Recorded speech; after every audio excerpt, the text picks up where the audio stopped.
Hi, sweet.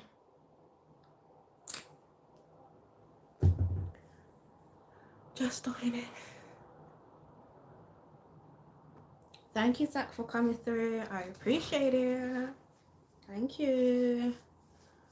Thank you, thank you, thank you.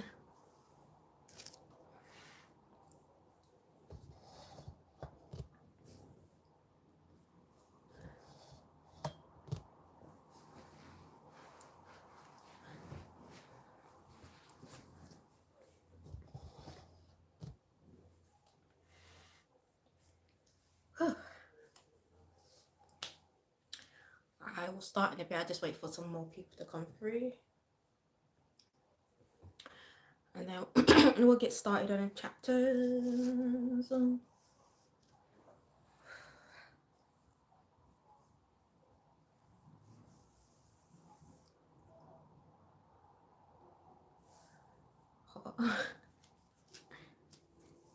Hey guys, I can't say today again, but wanted to smash a like. Thank you, Zach, for coming through. I appreciate that. Thank you. Thank you. Hi, hey Zane. Thank you for coming through. Thank you. How are you? Thank you. So I'm going to be doing the next chapters of Judges. Thank you, Zach. I'm going to be doing the next chapters of Judges. We're coming actually to the end of Judges now. And I'll do a recap of 9 to 12. We read chapters 9 to 12 on Tuesday. And well, before I start, let me just welcome myself in. So anyone that's new to my channel, I basically just speak the word. Hey sweet, thank you for coming through. I basically just speak the word, and I encourage those to build a relationship with God and to get into their Bible and start to build their foundation solid with God. I am taking this year to actually do that myself, and I'm in the season of learning and just getting knowledge and wisdom from God, right? I'm just in that season of learning. So feel free to come along with me on this journey and learn. And you know, that's really what I am here to do, just plant seeds, give words of encouragement, and hopefully someone will want to build a relationship with God. So I will do a recap of what we read on Tuesday. So it was Judges chapters 9 to 12, right? And we saw Abimelech and we saw Jephthah, two judges, and we saw a couple of judges in between that wasn't really talked about. That wasn't really talked about really in depth. It was just to show all the judges that came before. So we saw Abimelech, who was made by the king of the people, right? And it's funny that he dies by those same people's hand, right? The people that anointed him as king. So, you know, Abimelech and Shechem came at odds together. Hey, Ablis, thank you for coming through. Abimelech and Shechem came at odds together, right? And then judgment came on them all. Judgment came on them all because the evil that they both did. So God repaid them back equally as what they did, right? Which was in the end to make them fight against each other. And he did that for his purpose. The theme that was for those chapters was greed. And it was really to not let greed and power be the thing that ruins you.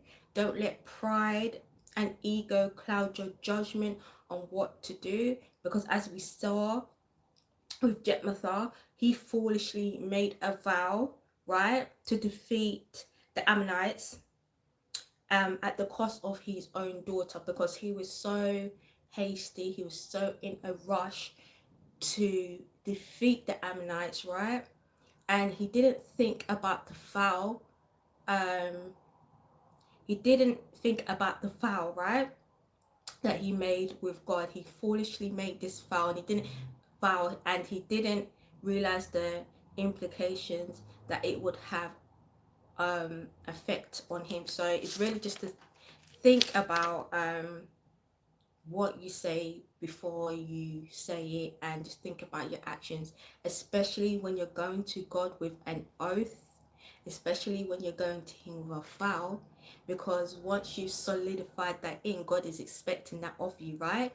So just be careful with your words, right? Now, even though these two judges were not the best examples, right?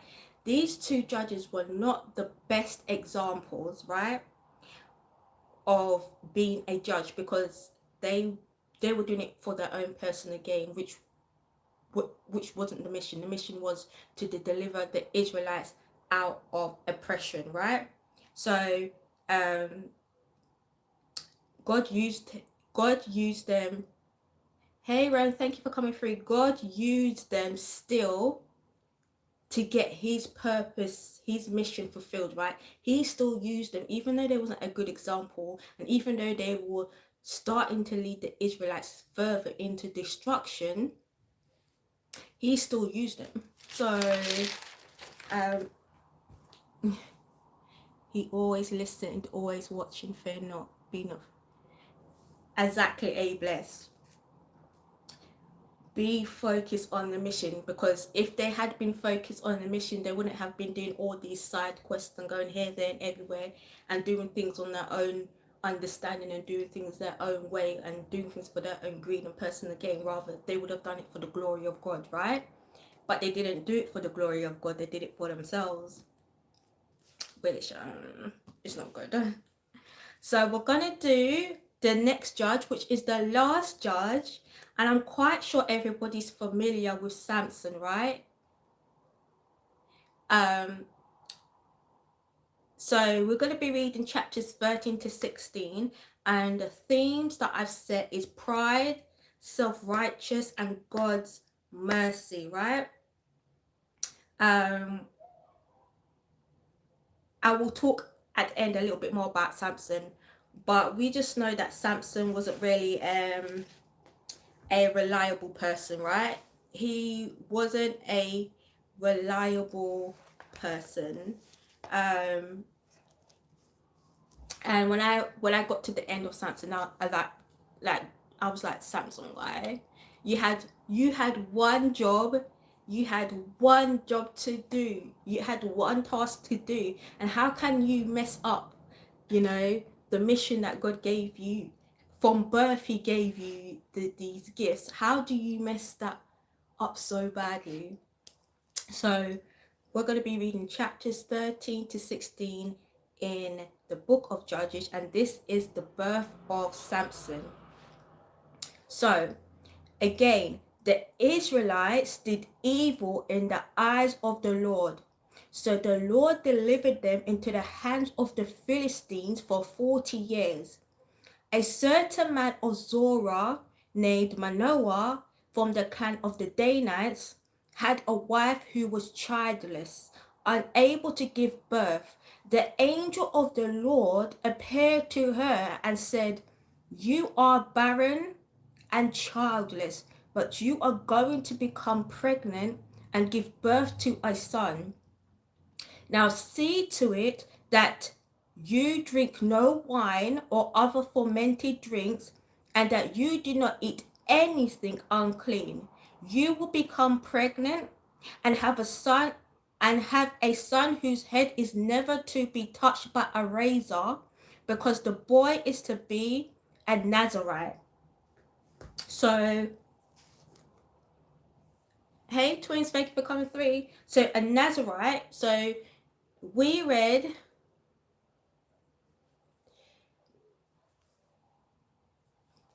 a Nazarite, we read in Numbers chapter 6, right? We've already gone through this, is to be made consecrated to God, right? This is to be made sacred to God. And this was a vow usually willingly made, dedicating themselves to God. And it was usually temporary, right? It was like a period of time, like a separation and devotion to God. So basically, it was just to fulfill his purpose and do his mission, right? But in this case, Samson was made a Nazarite from birth until the end of his life. So, I mean, there's some cases where it was a long life thing where they were always devoting and dedicating themselves to God, right? Um, and as you can see, there's this stated to stay away from fermented wine, not to eat anything unclean, and to not put a razor to his head. So those were the kind of things that was not allowed, right? So abstaining from wine and other fermented drinks, no razor should be used on their heads, and they must not go near a dead body, right? Or be made unclean in this case. To be a Nazarite dedicated to God from the womb. He will take the lead in delivering Israel from the hands of the Philistines. Then the woman went to her husband and told him, "A man of God came to me. He looked like an angel of God, very awesome. I didn't ask him where he came from, and he didn't tell me his name. But he said to me, 'You will become pregnant and have a son. Now then, drink no wine or other fermented drink, and do not eat anything unclean, because the boy will be a Nazarite of God from the womb until the day of his death.' Then Manoah prayed to the Lord, 'Pardon your servant, Lord. I beg you to let the man of God you sent to us come again to teach us how to bring up the boy who is to be born.' God heard Manoah, and the angel of God came again to the woman while she was out in a field. But her husband, Manoah, was not with her. The woman hurried to tell her husband, 'He is here, the man who appeared to me the other day.' Manoah got up and followed his wife. When he came to the man, he said, 'Are you the man who talked to my wife?' 'I am,' he said. So Manoah asked him, 'When your words are fulfilled, what is to be the rule that governs the boy's life and work?' The angel of the Lord answered, 'Your wife must do all that I have told her. She must not eat anything that comes from the grapevine, nor drink any wine or other fermented drink, nor eat anything unclean. She must do everything I have commanded her.' Manoah said to the angel of the Lord, 'We would like you to stay until we prepare a young goat for you.' The angel of the Lord replied, 'Even though you detain me, I will not eat any of your food. But if you prepare a burnt offering, offer it to the Lord.' Manoah did not realize it was the angel of the Lord. Then Manoah inquired of the angel of the Lord, 'What is your name, so that we may honor you when your word comes true?' He replied, 'Why do you ask my name? It is beyond understanding.' Then Manoah took a young goat together with the grain offering and sacrificed it on a rock to the Lord. And the Lord did an amazing thing. While Manoah and his wife watched as the flame blazed up from the altar towards heaven, the angel of the Lord ascended in the flame. Seeing this, Manoah and his wife fell with their faces to the ground. Then the angel of the Lord did not show himself again to Manoah, and his wife, Manoah, realized that it was the angel of the Lord. 'We are doomed to die,' he said to his wife. 'We have seen God.' But his wife answered, 'If the Lord has meant to kill us, he would have not accepted a burnt offering and a grain offering from our hands, nor shown us all these things, or now told us this.' The woman gave birth to a boy named Samson. He grew, and the Lord blessed him, and the Spirit of the Lord began to stir him while he was in Manasseh, oh, Manasseh, Dan, between Zohar and Eshtaol. Chapter 14. Samson went down to Timnah and saw there a young Philistine woman. When he returned, he said to his father and mother, I have seen a Philistine woman in Timnah. Now get her for me as a wife. His father and mother replied, isn't there an acceptable woman among your relatives or among all your people? Must you go to the uncircumcised Philistine to get a wife? But Samson said to his father, get her for me. She is the right one. Again, Samson, what we see as a common thing with these judges is that they are doing things in their own eyes. They seem to be wanting to do things their own way without the blessing of God, without the direction of God, without God anointing it, right? They seem to want to do everything their way, knowing the consequences, knowing that it's not a right thing to do, right? His parents did not know that this was from the Lord, who was seeking an occasion to confront the Philistines, for at that time they were ruling over Israel. Samson went down to Timnah together with his father and mother. As they approached the vineyards of Timnah, suddenly a young lion came roaring towards him. The Spirit of the Lord came powerfully upon him, so that he tore the lion apart with his bare hands, as he might have torn a young goat. But he told neither his father nor his mother what he had done. Then he went down and talked with the woman, and he liked her. Sometime later, when he went back to marry her, he turned aside to look at the lion's carcass, and in it he saw a swarm of bees and some honey.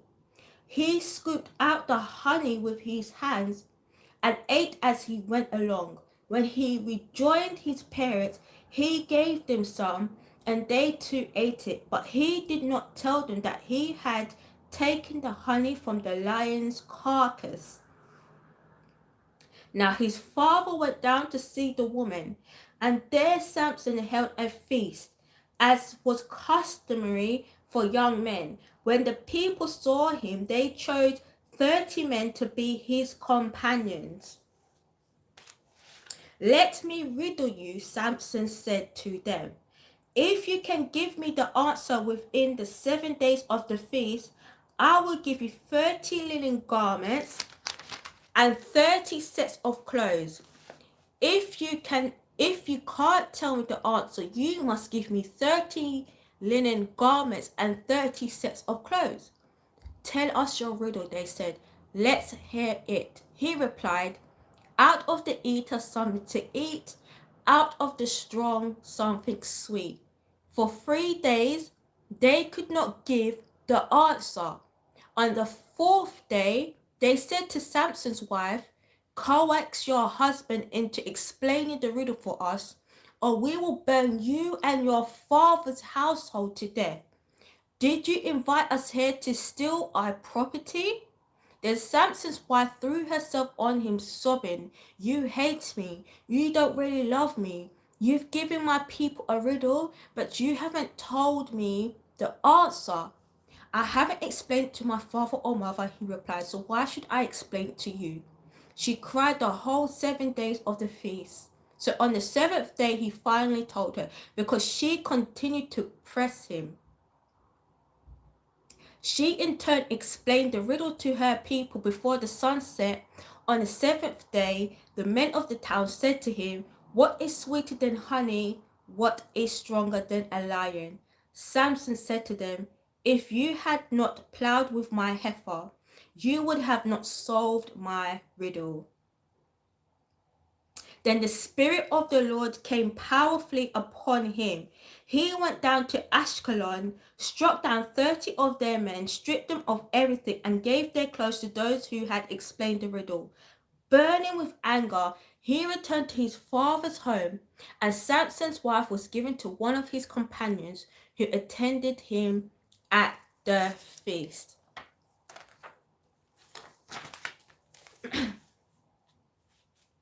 So again, we can see that Samson is not really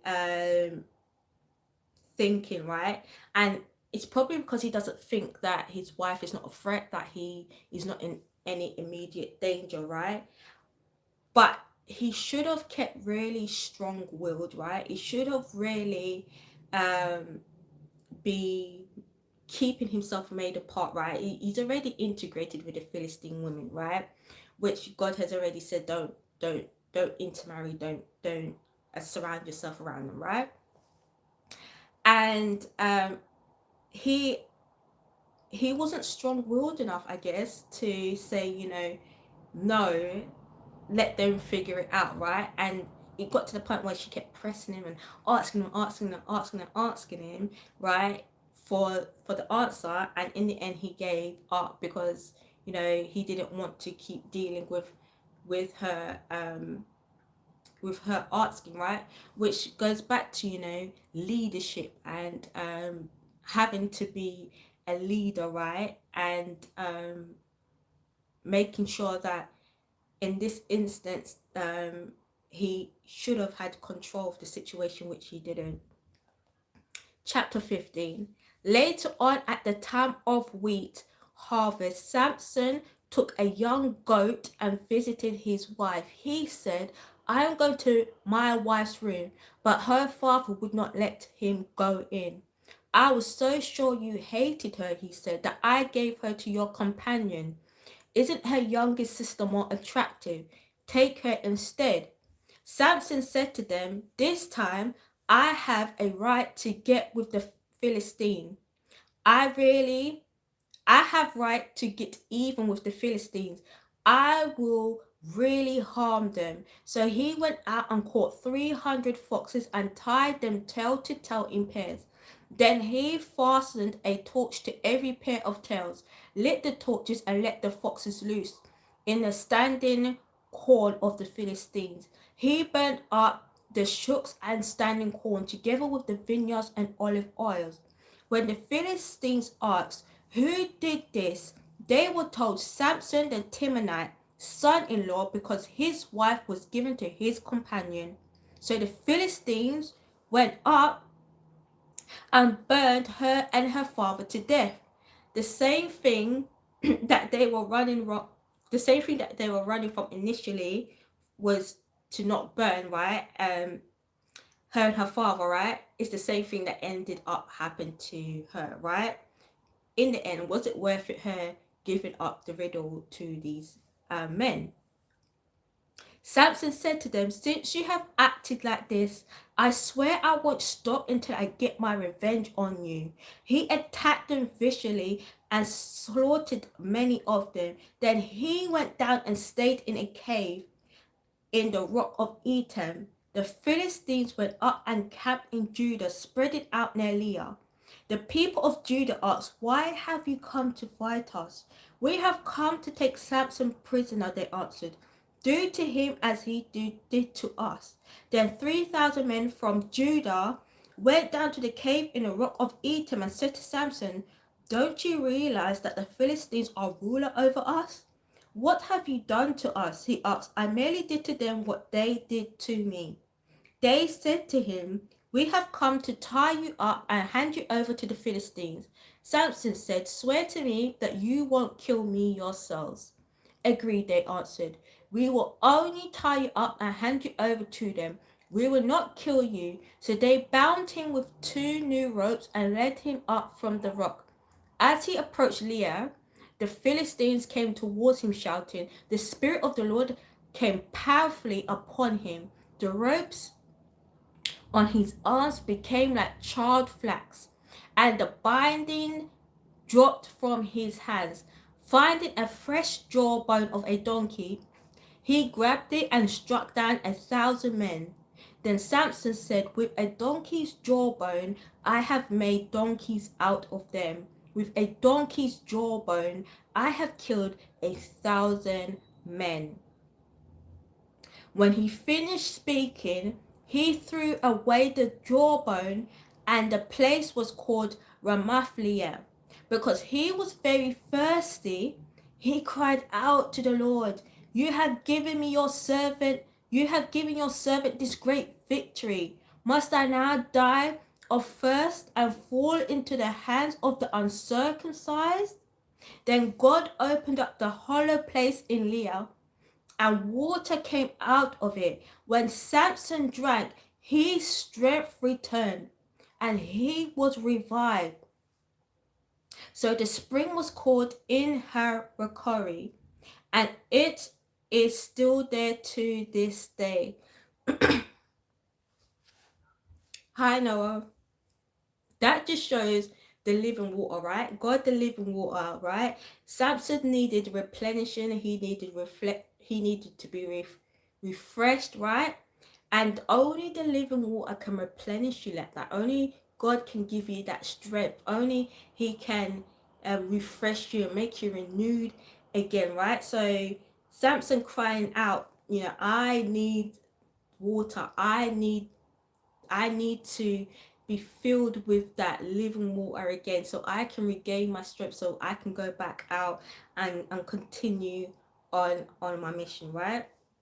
So it just shows that we are always needing God's supplication. We're always needing God's help. We're always needing that living water. We're always needing Him to replenish and renew us every day. Samson led Israel for 20 years in the days of the Philistines. Chapter 16. One day, Samson went to Gaza, where he saw a prostitute. He went in to spend the night with her. The people of Gaza were told, Samson is here. So they surrounded the place and lay in wait for him all night at the city gate. They made no move during the night, saying at dawn, we will kill him. But Samson lay there until the middle of the night. Then he got up and took hold of the doors of the city gate together with the 2 posts and tore them loose, bar and all. He lifted them to his shoulders and carried them to the top of the hill that faces Hebron. Sometime later, he fell in love with a woman in the valley of Sorek, whose name was Delilah.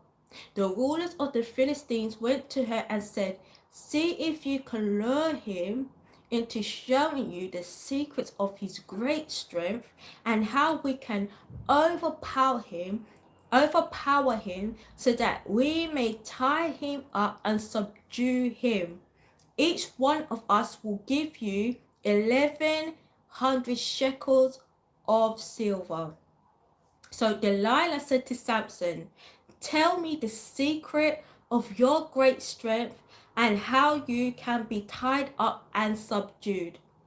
Samson answered her, if anyone ties me with 7 fresh bowstrings that have not been drained, I become as weak as any other man. Then the rulers of the Philistines brought their 7 fresh bowstrings that had not been dried, and she tied them. With men hidden in the room, she called to him, Samson, the Philistines are upon you. But he snapped the bowstrings as easy as a piece of string snaps when it comes close to a flame. So the secret of his strength was not discovered. Then Delilah said to Samson, you made a fool of me. You lied to me. Come now, tell me how you can be tied. He said, if anyone ties me securely with new ropes that have never been used, I become weak as any other man. So Delilah took new ropes and tied him with it. Then with men hidden in the room, she called to him, Samson, the Philistines are upon you. But he snapped the ropes of his arms as if they were threads. Delilah then said to Samson, all this time you have been making a fool of me and lying to me. Tell me how you can be tied. He replied, if you weave the 7 braids of my head into the fabric on the loom and tighten it with the pin, I'll become as weak as any other man. So while he was sleeping, Delilah took the 7 braids of his head, wove them into the fabric and tightened it with a pin. Again, she calls to him, Samson, the Philistines are upon you. He woke up from his sleep and pulled up the pin and the loom with the fabric. Then she said to him, how can you say I love you when you won't confide in me? This is the 3rd time you have made a fool of me and haven't told me the secret of your great strength. Which with such nagging, she prodded him day after day until he was sick to death of it. So he told her everything. No razor has ever been used on my head, he said, because I have been a Nazarite dedicated to God from my mother's womb. If my head was shaven, my strength would leave me and I would become as weak as any other man. So again, we see that Samson did not learn his lesson the first time with his first wife, and he is falling into the trap of giving up a secret again, right? Samson did not learn. When Delilah saw that he had told her everything, she sent word to the rulers of the Philistines, come back once more. He has told me everything. So the rulers of the Philistines returned with the silver in their hands. Right? Greed and money. What money will do, right? After putting him to sleep on her lap, she called for someone to shave off the 7 braids of his hair, and so began to subdue him, and his strength left him. Then she called, Samson, the Philistines are upon you. He woke from his sleep and thought, I'll go out as before and shake myself free. But he did not know that the Lord had left him. Then the Philistines seized him, gouged out his eyes, and took him down to Gaza, binding him with bronze shackles. They set him to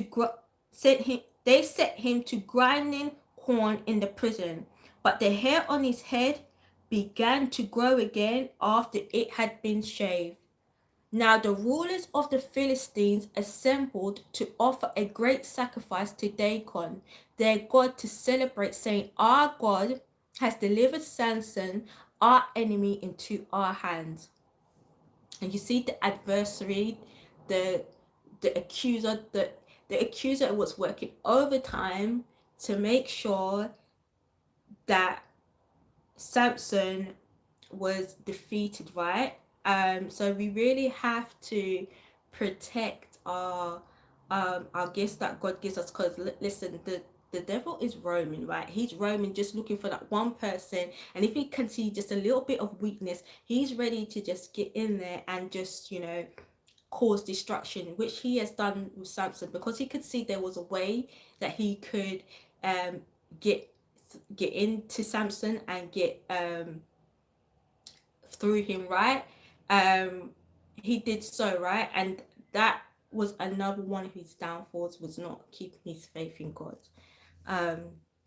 So we got to be careful. God has delivered Samson to our hands. When the people saw him, they praised their God, saying, our God has delivered our enemy into our hands, the one who laid waste our land and multiplied our slain.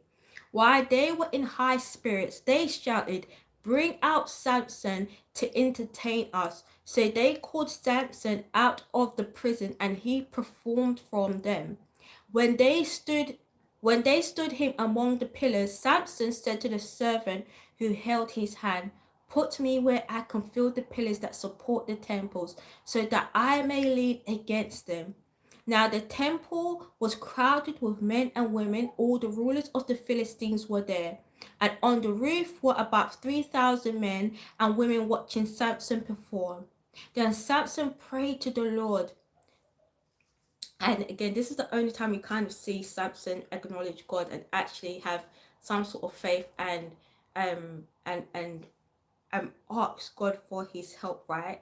He acknowledges God and starts to need his help in this situation where he's struggling, right? Then Samson prayed to the Lord, Sovereign Lord, remember me, please God, strengthen me just once more, and let me with one blow get vengeance on the Philistines for my 2 eyes. Again, he was meant to be a judge to deliver the Israelites out of oppression, but again, he wanted this revenge for himself, not for the Israelites. He wanted to get back at them for taking, for gouging out his eyes. So again, Samson's not really learning the lesson here. Then Samson reached towards the 2 central pillars on which the temple stood, bracing himself against them, his right hand on the one and his left on the other. Samson said, Let me die with the Philistines. Then he pushed with all his might, and down came the temple on the rulers and all the people in it. Thus he killed many more when he died than when he lived. Then his brothers and his father's whole family went down to get him. They brought him back and buried him between Zohar and Eshtaol in the tomb of Manoah his father. He had led Israel for 20 years. And that is the end of Samson, right? And he was the last judge. And I say, you got to be careful who you surround yourself around, because not everyone has your best interest. And as we can see, the women that he was around never had his best interest. There was always something that came with it. There was always a condition that came with it, whether it be money, whether it be power, whether it be status. There was always something that was needed in exchange for to know Samson's strength or to know his riddle, right? So we have to be careful who we around and who we tell our secrets to, right? Because not everybody is going to be nice, right? So I just want to point out a few things about Samson. Samson's downfall was definitely the Philistine women, right? The woman was his problem, right? As well as he, not having no self-control and not really having no afterthought of his consequences and his actions, he did not really value or cherish the gift that God gave, nor did he separate himself and devote his strength or gifts that God gave him, right? God is not to be taken lightly, right? And I think throughout reading Samson was taking God very lightly, and Samson should have been taking the situation seriously, because he had a lot more to lose, right? He had a lot to lose and a lot to risk. And Samson got way too comfortable in his strength, right, that God gave him from birth, because he knew it, maybe he just thought he was untouchable, he could never be harmed, right? And that would have been the case if he hadn't given his secrets. But he got way too comfortable in the gifts that God gave him, right? And he kept putting too much trust in humans. He put too much of his trust in the Philistine woman, right? And that is why God says to keep separate, right? To keep separate, so that we don't get polluted by the world, right? And lose sight of our Heavenly Father. And we can see that Samson started to lose sight and was so in his strength and what he can do, that he forgot to lose sight. And as we can see at the end, he started to acknowledge God, but he should have been acknowledging God throughout. He should have been thanking God for the gifts that he got. He should have been doing that throughout, but he did it at the end, at the very end, when he needed God, right? And again, it wasn't really because he wanted to save the Israelites. That was his mission, to save the Israelites from oppression. He did it again for his own person, again for his own revenge, because of what the Philistines did to him. So the thing was pride and self-righteousness, right? And that only leads to destruction. He should have been operating in humility. He should have been humble in what he had and what he was given, but he was operating in such pride and such self-righteousness. So I just want to give a definition of self-righteousness. Self-righteousness is trusting in one's own goodness or works, relying on yourself rather than God, right? And that's what he did. He had too much pride, he had too much self-righteousness, and he was relying on himself.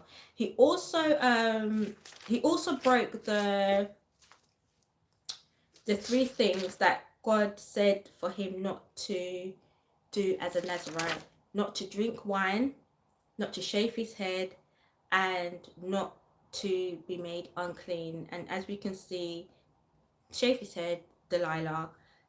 He ate from the dead carcass, the lion, which he killed, right? He brought the honey to his mother and father, and then at the wedding feast, he was drinking wine. So again, God could have taken the power away then, but God was showing him so much mercy, right? And again, God was using him for his purpose. He needed to get the Philistines out the way, and God did what he had to do. So that is the end of Samson. So we've talked about the judges. Those are the end of the judges. The next chapters will just talk about how evil, Israel got, how evil the nation got in their wicked ways. So thank you for those who came out. Thank you for those who listened. Thank you for all the likes. I just really want to thank God and give God all the praises and give him all the glory, because he is the one that is able to help me get through these studies and guide me through and navigate through it. And I really just want to give him all the thanks for doing what he's doing so far. So again, thank you for all that came through. I will be back on Saturday to read the last chapters of Judges, and until then, I'll see you. Bye.